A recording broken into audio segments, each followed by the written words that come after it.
Good day, I am Cherry Bactong of BAPS 32. I am here to discuss about the warrior type diplomacy.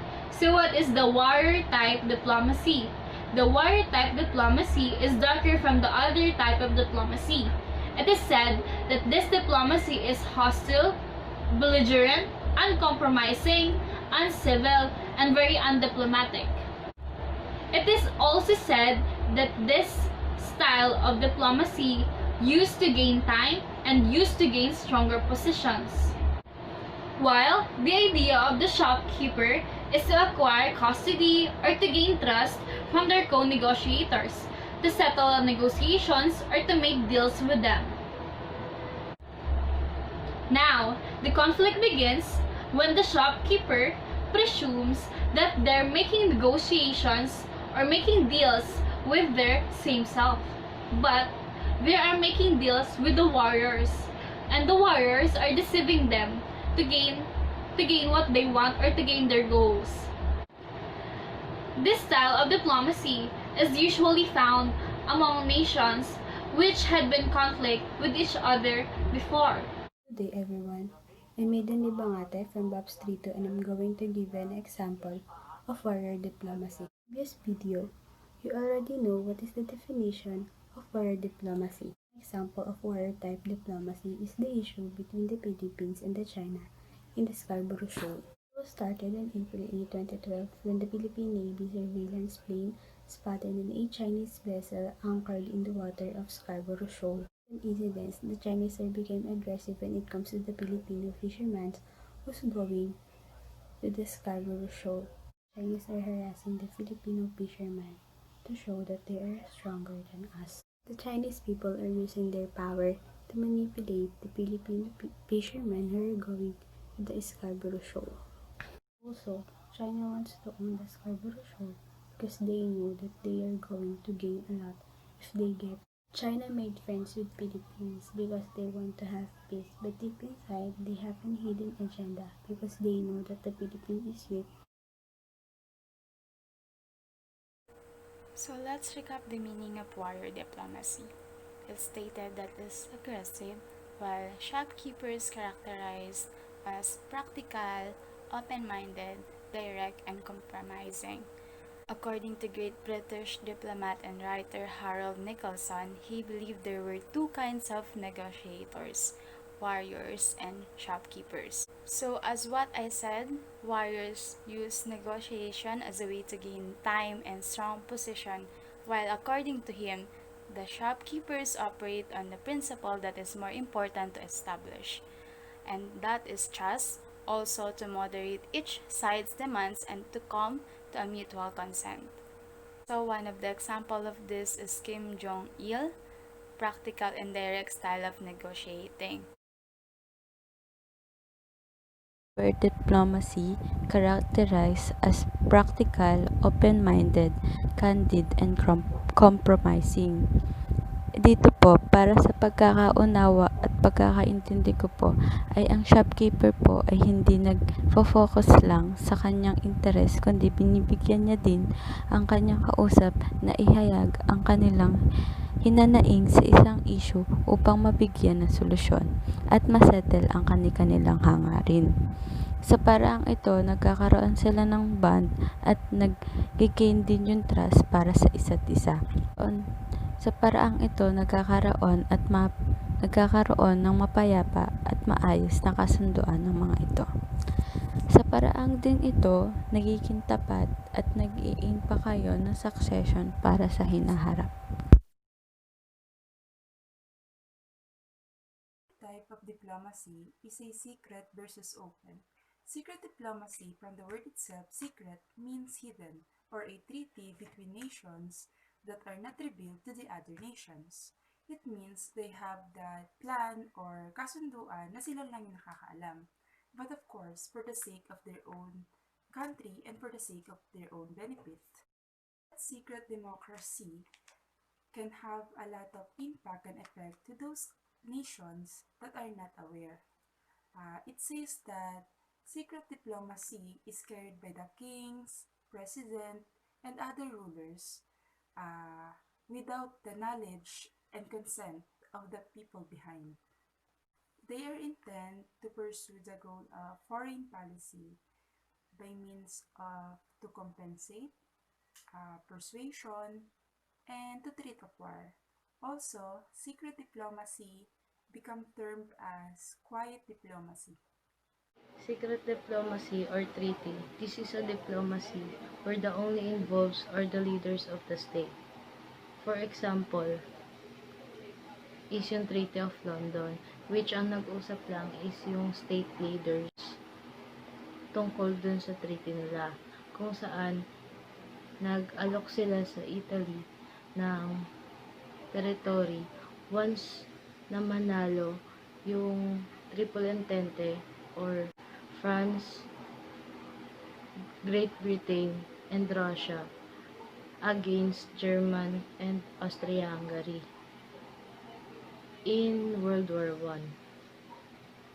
Kumbaga, yung usapan nila is secret. Kumbaga, sila lang nakakaalam ng treaty na yun.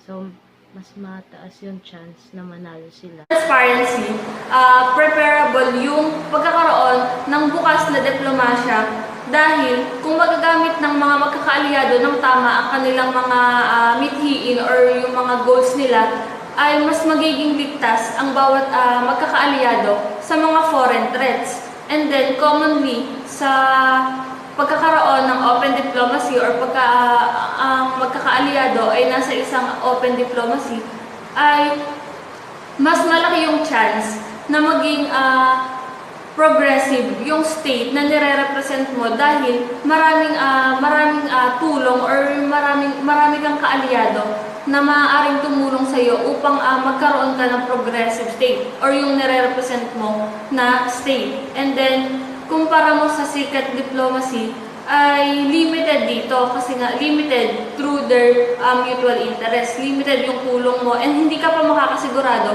kung sa secret diplomacy or yung mga kaalyado mo is may secret vendetta or may secret agenda or yun talaga na bukal talaga sa loob nila na tumulong pagdating sa secret diplomacy. Siyempre, masasabi ko na mas best pa rin yung pagkakaroon ng open diplomacy dahil kung makasarili ka, pipiliin mo na magkaroon ng secret diplomacy. And kung focus ka naman sa pagkakaroon ng progressive state at pagkakaroon ng talagang yung maging heavily protected yung state mo, is pipiliin mo na magkaroon ng mas pipiliin mo na dun ka sa open diplomacy. So, yun lamang po and thank you. So, good morning po, Ma'am Bisel. Sorry po kung napakalakas po ng ulan and mapangit po yung quality ng phone ko. But I am going to try my best to give a clear insights about open diplomacy. So, according to US Legal, open diplomacy is conducting negotiation between nations or across other states.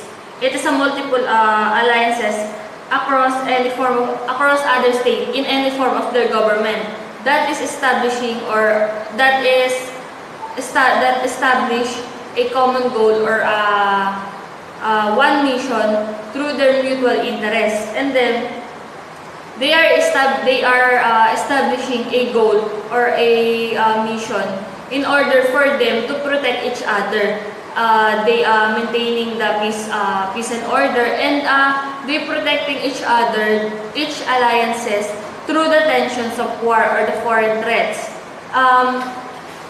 Di ba nga, as you may all know, in a secret diplomacy and open diplomacy, may nakukuha ka sa secret diplomacy na hindi mo nakukuha sa open diplomacy or vice versa. Sa secret democracy kasi, ang madalas na gumagawa nito ay yung mga diktator or yung mga dictator or mga tyrannical governments. But then open diplomacy is opposing to secret diplomacy. Kasi pagdating sa kung pinag-uusapan natin dito is transparency, preferable yung pagkakaroon ng bukas na diplomasya dahil kung magagamit ng mga magkakaalyado ng tama ang kanilang mga mithiin or One of the major key factors of open diplomacy is the being transparent of nations during a negotiation. Na, for example, kailangan nila, for example, yung bansa natin makakapag-negosasyon sa ibang bansa. So, within open diplomacy, malalaman natin kung anong pakay talaga nila and malalaman nila kung ano talaga yung pakay ng bansa natin at ano yung makukuha natin within the negotiation. And unlike sa secret diplomacy na behind closed doors, hindi natin alam kung one way lang ba yung negosasyon, yung bansa lang ba natin yung nagbibigay o yung bansa lang na yung nagbibigay. We don't know.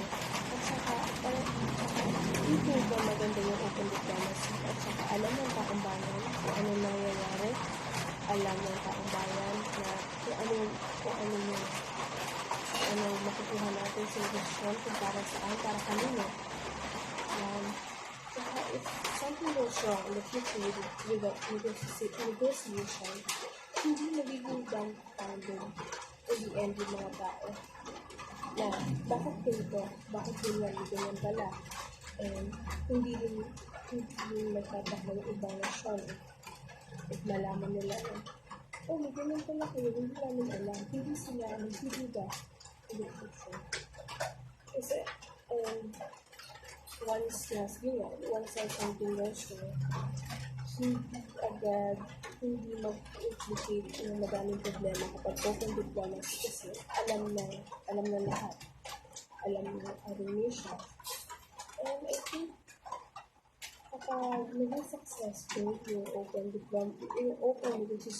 negotiation natin within the country, nakaka-attract yun ng iba pang nation. Nakaka-attract yung iba pang nation para gumawa or do some negotiation with us if they see that maayos yung bansa natin kausap sa ganito, maayos tayong negosasyon, para makaka-attract tayo ng other nation na tulungan tayo or maging ally natin in the future. So it's most likely safe to say that the open diplomacy is one of the best diplomacy out there yet. Kasi, transparent, hindi walang paliligo, and alam ng lahat. And less complication pa in the future.